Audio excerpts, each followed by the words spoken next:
வணக்கம். மந்த்ரா டிவி அன்பர்களுக்கு என் அன்பான வணக்கம். தொடர்ந்து இந்த சேனலுக்காக நீங்கள் கொடுத்து வருகின்ற ஆதரவுக்கு கோடான கோடி நன்றி. தொடர்ந்து இந்த சேனலை பாருங்க. இதில் வருகின்ற கருத்துக்கள், ஜோதிட பதிவுகள், ஜோதிட கருத்துக்கள் உங்கள் வாழ்விற்கு ஒரு வெளிச்சமாக நிச்சயமாக அமையும். தொடர்ந்து ஆதரவு தாருங்கள், பாருங்கள். இன்னைக்கு பார்க்க இருக்கிற தலைப்பு, திருமணம் செய்யும் போது கவனிக்க வேண்டிய ஜோதிட விதிகள். ஜாதகத்தை பார்க்கறதுங்கிறது, இந்த திருமணம் செய்யும் போது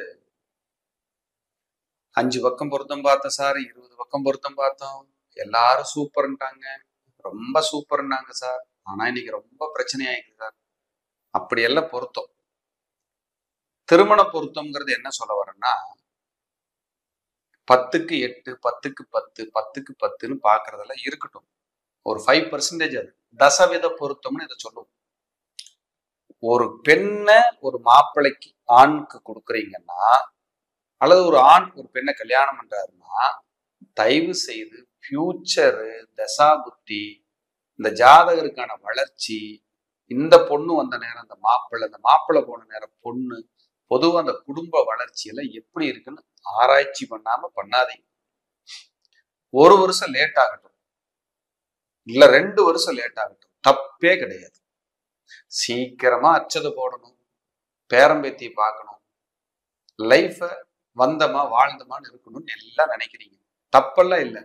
ஆனா அது மோசம். உங்களுடைய எண்ணங்கள் தவறு. எந்த மாதிரி தவறு? அவசரப்பட்டு தவறாக்கிக்கிறீங்க.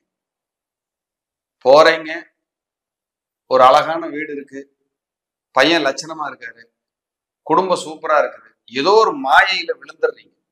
ஒரு பொண்ணை கொடுக்குறவங்களுக்கு முதல்ல இதை நான் சொல்றேன், பையனை கொடுக்குறவங்களுக்கும் சொல்றேன். அழகா இருந்த போதும் புள்ள, முதல்ல ஜாதக விதிகள் பாருங்க. ஈகோ பிடிச்ச 2 பேருக்கு சேர்த்து வச்சுட்டு சொத்து இருந்து என்ன பண்ண போறீங்க? காசு இருந்து என்ன பிரயோஜனம்? அதை வாழ வேண்டாமா? அந்த பொண்ணு இட்லி தான் சாப்பிடணும் ஹோட்டல்ல, இவரு எனக்கு பூரி தான் வேணும், அவர் கோயிலுக்கு போகணும், அந்த பொண்ணு இல்ல நான் சினிமாவுக்கு தான் வருவேன். இப்படி இந்த வண்டிகள்ல இந்த 2 அந்த வாழ்க்கைங்கிற வண்டியில இந்த 2 பேரை ஒண்ணுக்கு ஒண்ணு இழுத்துட்டு போயிடுவாங்களா? நல்லா போக மாட்டாங்க. அப்ப அந்த கணப்பொருத்தம்னு ஒண்ணு எதுக்கு பாக்குற? தேவ கணமா, ராட்சச கணமா, மனுஷ கணமா? 2 பேரும் ராட்சச கணமா? ரஜ்ஜி என்ன சொல்லுது? 2 பேரும் எப்படி வாழ்வாங்க? வாக்குஸ்தானம் எப்படி இருக்கு? குடும்பம் எப்படி இருக்கு? புகழோட வாழ்வாரா, பெருமையோட வாழ்வாரா, அசிங்க அவச்சொல்லோட வாழ்வாங்களா? கல்யாணம் பண்ணி குழந்தை பிறந்ததுக்கு அப்புறம் வளர்ச்சி இருக்குமா, வீழ்ச்சியா? எதையுமே பாக்குறது இல்லை சார். மனசுக்கு ரொம்ப கஷ்டமா இருக்கு சார். நான் 2 வருஷமா பொருத்தம் பார்க்கறதே நிப்பாட்டிட்டேன், நிஜமானுமே சொல்றேன். ஏன்னா வர்றவங்க அறகுறையா தெரிஞ்சுக்கிட்டு வர்றாங்க. பார்க்கும்போது இந்த ஜாதகத்துக்கு இந்த செவ்வாய் பொருந்துமே, இந்த ஜாதகத்துக்கு இந்த ராகு சரியா இருப்பாரு, யாரு கிளைண்ட், அவங்களுக்கு முழுசாவும் தெரியாது. அப்படி உங்களுக்கு தெரியுது அந்த ஜாதகத்துக்கு இது பொருந்தும்னா, அப்புறம் ஏன் எங்களை மாதிரி ஆளுங்க ஜோதிடர்கிட்ட நீங்க வர்றீங்க? இப்ப நீங்களே பாத்துக்கணுமா இல்லையா? ஒரு புக்கு 50 ரூபாய்க்கு விற்குது, இந்த நட்சத்திரத்துக்கு இந்த நட்சத்திரம் பொருந்துமா பொருந்தாதான்னு சொல்லிடும். லைஃப்ங்கிறது அது அல்ல சார், புரிஞ்சுக்கணும். குறிப்பா அந்த பெண் குழந்தையை பெற்றவங்களுக்கு தான் இதை நான் சொல்றேன். முதல்ல குழந்தைகளுக்கு வாழ்க்கையை சொல்லிக் கொடுங்க. ஒரு இடத்துக்கு போனா எப்படி நடந்துக்கணுங்கிற முறையை சொல்லிக் கொடுங்க.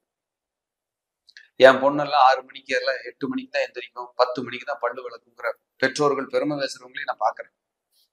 அதெல்லாம் உதவாதுங்க. வாழ்க்கைங்கிறது வேற. ஒரு 18 வயசு, 20 வயசு, கல்லூரி வயசு வரைக்கும் ஓகே. அதே மாதிரி பெண் குழந்தைகளும் இல்ல ஆண் குழந்தைகள் யாருனாலும் சரி, குழந்தைகளும் பேராசை, பிரம்மாண்டம்.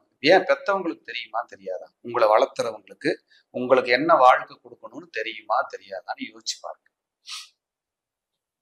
என்னோட கருத்துக்களை நான் ஏன்னா எங்கேயுமே யாருக்கும் குற்றம் நடக்காமல இருக்காதுங்க. எல்லாரும் சரியான வாழ்க்கை வாழ முடியாது. 12 கட்டத்தை கொடுத்த இறைவன் 9 கிரகத்தை தான் கொடுத்துருக்காங்க. மீதி 3 ஏதோ கிடைக்காதுன்னு சொல்லிட்டாங்க. நம்மளே போய் குழியில விழுந்துடக்கூடாது இல்ல? பொருத்தம் பாக்குறங்கிற பேர்ல சும்மா அப்படி அப்படி அப்படி அப்படி அப்படி ஒரு அனலைஸ் பண்ணாம பார்த்து, ஏன்னா பொருத்தம் பாக்குறதுல கொஞ்சம் நல்ல டைம் எடுத்து பார்க்கணும். அதுக்கான நேரக்குறைவு எனக்கெல்லாம் ஜாதகம் பாக்குறதுலயே பிஸியா இருக்கிறதால அதுக்கு அனலைஸ் பண்ணி என்னால கொடுக்க முடிய மாட்டேங்குது. அப்ப பொருத்தம் பார்க்கும் போதோ அல்லது ஜாதகம் வந்து மாப்பிள்ளை ஜாதகத்தை தயவு செய்து நல்லபடியா பார்க்கணும். பெண் ஜாதகம் மாப்பிள்ளை வீட்டுக்காரங்களா பெண் ஜாதகத்தை நல்லபடியா பாரு. ஒருத்தருக்கு ஒரு 26 வயசு பையன் ஒரு பொண்ணை கொடுக்குறாங்க. அடுத்து வர ஒரு 25 வருஷம் தசாபுத்திகள் மோசமா இருந்து ரொம்ப கீழ்நிலைக்கு போய் ரொம்ப ஒரு வாதாளத்துல தள்ளக்கூடிய ஒரு காலமா இருந்து ஒரு பொண்ணை கட்டி கொடுத்தா அந்த பையனும் கஷ்டப்படுவார், அந்த பொண்ணும் கஷ்டப்படுவார். இதெல்லாம் ஒரு மைனஸ். அந்த குடும்பத்தினருக்கும் இது சிறைய புரியறது இல்லை. இது நிறைய நான் அனுபவப்பட்டு இருக்கிறேன் என்னோட அலுவலகத்துல. அதனால இதை பூரா உங்ககிட்ட பேச வேண்டிய கட்டாயம்.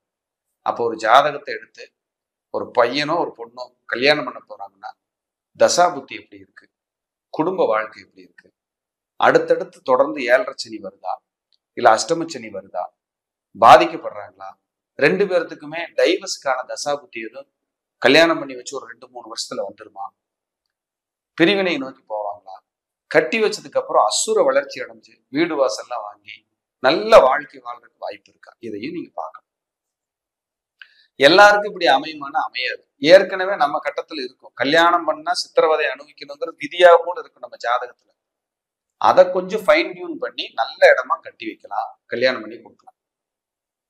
அந்த மாப்பிள்ளையும் பொண்ணும் அமர்ந்து அந்த மணக்கோலத்துல அச்சதை போட்டுட்டு அந்த தந்தை என் பொண்ண இன்னாரு மகனுக்காக இன்னாருக்காக என் பொண்ணை தாரை வார்த்து கொடுக்கிறேன் என்று சொல்லும் போது அந்த அப்பாவோட கண்களில கண்ணீர் வடியுமே. அந்த கண்ணீருக்கு விலை இருக்குன்னு நினைக்கிறீங்களா? வைரமெல்லாம் தள்ளி நிக்கணும் அந்த கண்ணீருக்கு முன்னாடி.